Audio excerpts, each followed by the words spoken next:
आइए तुलसी Tapovan YouTube channel में आप सभी भक्तों का बहुत बहुत स्वागत है। इस वीडियो में हम भगवान श्री गोवर्धन नाथ भगवान की महिमा को श्रवण करते हैं। भगवान श्री गिरिराज जी की कितनी अद्भुत महिमाएं अपने आप में। पहले तो ये सुन लें कि ये प्रकट कैसे हुए। बात उस समय की है जिस समय ये धरती कंस के भार से ज़्यादा परेशान में थी, दिक्कत में थी। तो गौ भेष बना करके धरती माता देवताओं के पास पहुंची। विधाता ब्रह्मा ने भगवान श्री कृष्ण भगवान नारायण का आह्वान किया तो भगवान नारायण प्रकट हुए और उन्होंने ब्रह्मा जी को यह संदेश दिया, अवतीर्णो यदुर्वंशे ग्रयानक द्वंद्वे, मैं शीघ्र ही यदुवंश अवतीर्णो यदुर्वंशे, मैं शीघ्र ही यदुवंश में आकर के मैं प्रकट होऊंगा और उस समय मैं दुष्टों का मर्दन और धर्म का संस्थापन करूंगा। ये भगवान ने ये वायदा किया था। लेकिन उससे पूर्व परमात्मा ने देवताओं को कहा कि मेरे आने से पूर्व तुम भी धरती पर अपना अपना जन्म स्वीकार कर लें।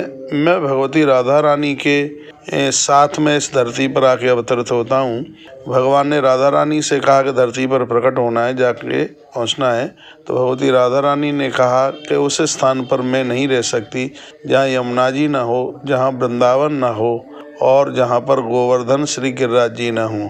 भगवान ने भगवती राधा रानी की यह बात सुन करके अपना तेज वृंदावन के रूप में प्रकट कर दिया, अपनी कृपा यमुना के रूप में प्रकट कर दी और अपना हृदय श्री गोवर्धन नाथ गिरिराज जी के रूप में प्रकट कर दिया। श्री गिरिराज जी तो भगवान के हृदय हैं। जीव को सोचने में देर लगेगी, लेकिन भगवान गोवर्धन नाथ श्री गिरिराज जी को पूरा करने में बिल्कुल देर नहीं लगती।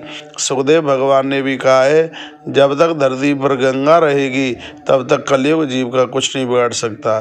जब तक धरती पर गाय रहेगी तब तक कलयुग जीव का कुछ नहीं बिगाड़ सकता। जब तक धरती पर तुलसी रहेगी तब तक कलयुग जीव का कुछ नहीं बिगाड़ सकता। जब तक इस युग में सोमवती अमावस्या पड़ती रहेंगी तब तक ये कलयुग जीव का कुछ नहीं बिगाड़ सकता। जब तक धरती पर ये संत महापुरुष रहेंगे तब तक ये कलयुग जीव का कुछ नहीं बिगाड़ सकता।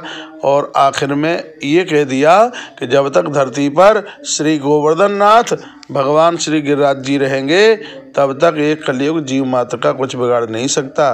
तो मैं आप सभी भक्तों को निवेदन कर दूं, वंश वृद्धि के लिए भगवान गोवर्धन नाथ अपने आप में बहुत बड़े महान हैं। इनकी इतनी बड़ी अद्भुत कृपा है कि जिसको शब्दों में बयानित नहीं किया जा सकता।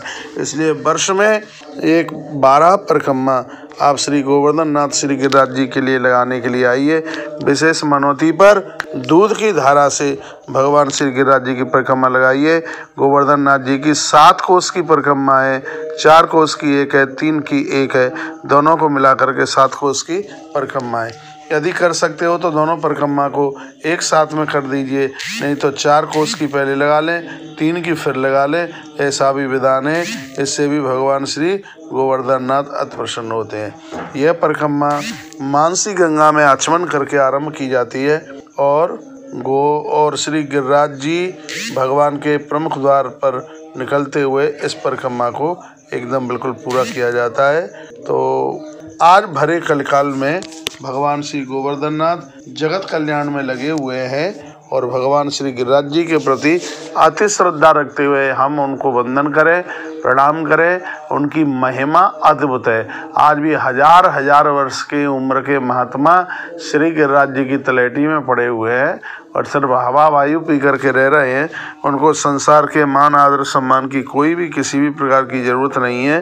तो ऐसे गिरिराज जी की शरण में वह सभी संत महापुरुष आनंद ले रहे हैं। देखिए, जिस प्रकार से इंद्र की वर्षा से भगवान ने ब्रजवासियों को बचाया, उसी प्रकार से गोवर्धन नाथ जो भगवान हैं वो हमें और आपको वासना की वर्षा से बचाते हैं, वासना की मार से बचाते हैं। इसलिए भगवान श्री गोवर्धन नाथ का वंदन पूजन कीजिए, उनकी कथाएं सुनिए, उनके प्रति सच्ची भावना रखिए और उनको वंदन भी कीजिए और उनकी प्रदक्षिणा परिक्रमा भी कीजिए। 7 कोस की परिक्रमा है भगवान श्री गोवर्धन नाथ जी की, गिरिराज जी की। तो ये हम आज 15 नवंबर 2020 दिन रविवार को श्री गोवर्धन पूजा महोत्सव मना रहे हैं। तो आप सब मनाइए। इन्हीं शब्दों के साथ मैं आप सबकी आस्था को, भावना को वंदन करता हूँ, प्रणाम करता हूँ। अभी अभी आप नए जुड़े हैं चैनल से तो कृपया आप YouTube चैनल को सब्सक्राइब करना ना भूलें, बेल आइकॉन ज़रूर दबाएं और यदि वीडियो बढ़िया लगी है तो इसको लाइक भी करें और इसको आगे भी शेयर करें। इन्हीं शब्दों के साथ जय श्री कृष्णा। जय